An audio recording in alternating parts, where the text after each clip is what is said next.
نحمدہ ونصلی ونسلم علی رسولہ الکریم اما بعد فاعوذ باللہ من الشیطان الرجیم بسم اللہ الرحمن الرحیم ان اللہ وملائکتہ یصلون علی النبی یا ایھا الذین آمنوا صلوا علیہ وسلموا تسلیما۔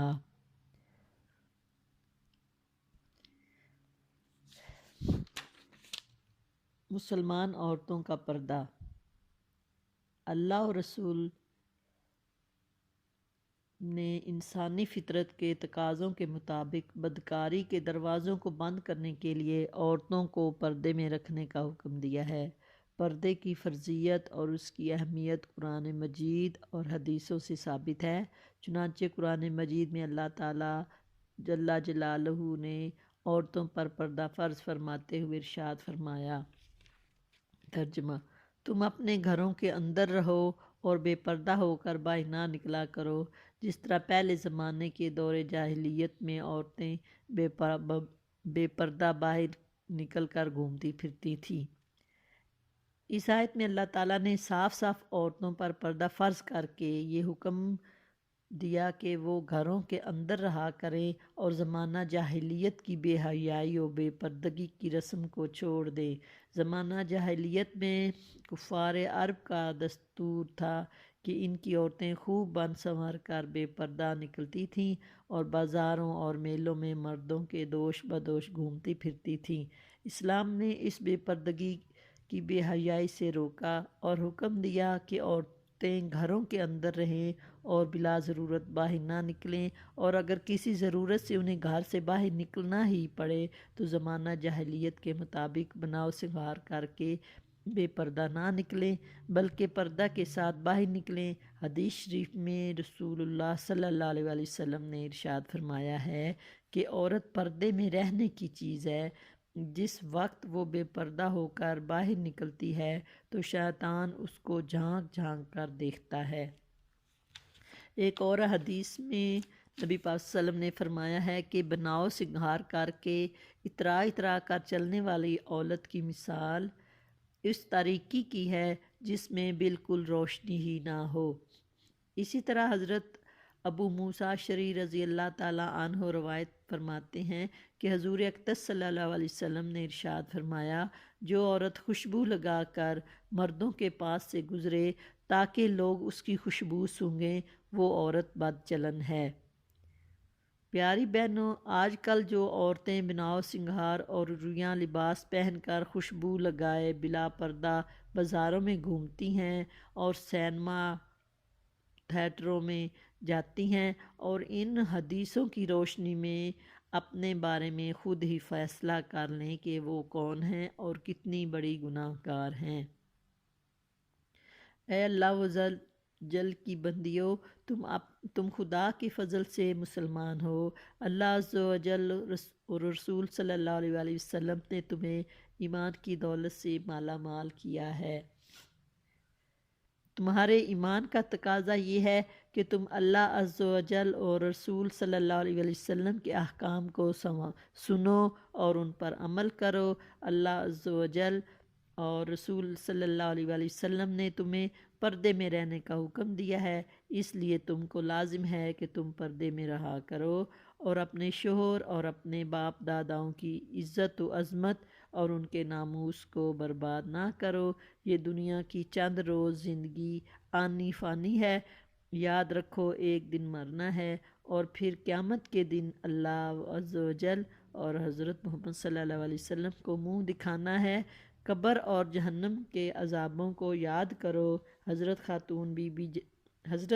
خاتون جنت بی بی فاطمہ الزہرا رضی اللہ تعالیٰ عنہا اور امت کی ماں یعنی رسول اللہ صلی اللہ علیہ وسلم کی مقدس بیویوں کے نقش قدم پر چل کر اپنی دنیا و آخرت کو سنوارو اور خدا کے لیے یہود و نصارہ اور مشرکین کی عورتوں کے طریقوں پر چلنا چھوڑ دو۔ پردہ عورت ہے، بے عزتی نہیں۔ پردہ عزت ہے، بے عزتی نہیں۔ آج کل بعض ملحد قسم کے دشمنان اسلام مسلمان عورتوں کو یہ کہہ کر بہکایا کرتے ہیں کہ اسلام نے عورتوں کو پردے میں رکھ کر عورتوں کی بے عزتی کی ہے، اس لیے عورتوں کو پردے سے نکل کر ہر میدان میں مردوں کے دوش بدوش کھڑی ہو جانا چاہیے۔ مگر میری پیاری بہنوں، خوب اچھی طرح سمجھ لو کہ ان دشمنان اسلام کا یہ پراپوگنڈا اتنا گندا اور گھناؤنا ہے اور فریب اور دھوکہ ہے کہ شاید شیطان کو بھی نہ سوجا ہوگا۔ اے اللہ عز و جل کی بندیوں، تم ہی انصاف کرو کہ تمام کتابیں کھلی پڑی رہتی ہیں اور بے پردہ رہتی ہیں، مگر قرآن شریف پر ہمیشہ غلاف چڑھا کر اس کو پردے میں رکھا جاتا ہے۔ تو بتاؤ، کیا یہ قرآن مجید پر غلاف چڑھانا یہ قرآن کی عزت ہے یا بے عزتی؟ اسی طرح تمام دنیا کی مسجدیں ننگی اور بے پردہ رکھی گئی ہیں، مگر خانہ کعبہ پر غلاف چڑھا کر اس کو پردہ میں رکھا گیا ہے۔ تو بتاؤ، کیا کعبہ مقدسہ پر غلاف چڑھانا اس کی عزت ہے یا بے عزتی؟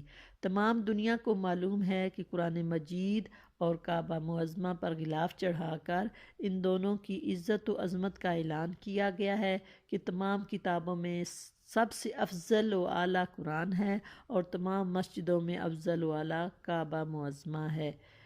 اسی طرح مسلمان عورتوں کو پردے کا حکم دے کر اللہ عز و جل اور رسول صلی اللہ علیہ وآلہ وسلم کی طرف سے اس بات کا اعلان کیا گیا ہے کہ اقوام عالم کی تمام عورتوں میں مسلمان عورت تمام عورتوں سے افضل و اعلیٰ ہے۔ پیاری بہنوں، اب تمہیں کو اس کا فیصلہ کرنا ہے کہ اسلام نے مسلمان عورتوں کو پردوں میں رکھ کر ان کی عزت بڑھائی ہے یا ان کی بے عزتی کی ہے۔ کن لوگوں سے پردہ فرض ہے؟ ہر غیر محرم مرد، خواہ اجنبی ہو خواہ رشتہ دار ہو، باہر رہتا ہو یا گھر کے اندر، ہر ایک سے پردہ کرنا عورت پر فرض ہے۔ ہاں، ان مردوں سے جو عورت کے محرم ہیں، پردہ کرنا عورت پر فرض نہیں۔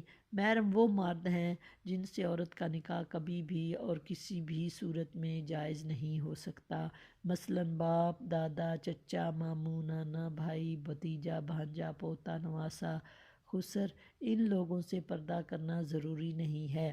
غیر محرم وہ مرد ہیں جن سے عورت کا نکاح ہو سکتا ہے، جیسے چچا زاد بھائی، ماموں زاد بھائی، پھوپھی زاد بھائی، خالہ زاد بھائی، جیٹھ اور دیور وغیرہ، یہ سب عورت کے غیر محرم ہیں اور ان سب سے پردہ کرنا عورت پر فرض ہے۔ ہمارے یہاں یہ بہت ہی غلط خلاف شریعت رواج ہے کہ عورتیں اپنے دیوروں سے بالکل پردہ نہیں کرتی، بلکہ دیوروں سے ہنسی مذاق اور ان کے ساتھ ہاتھا پائی تک کرنے کو برا نہیں سمجھتی۔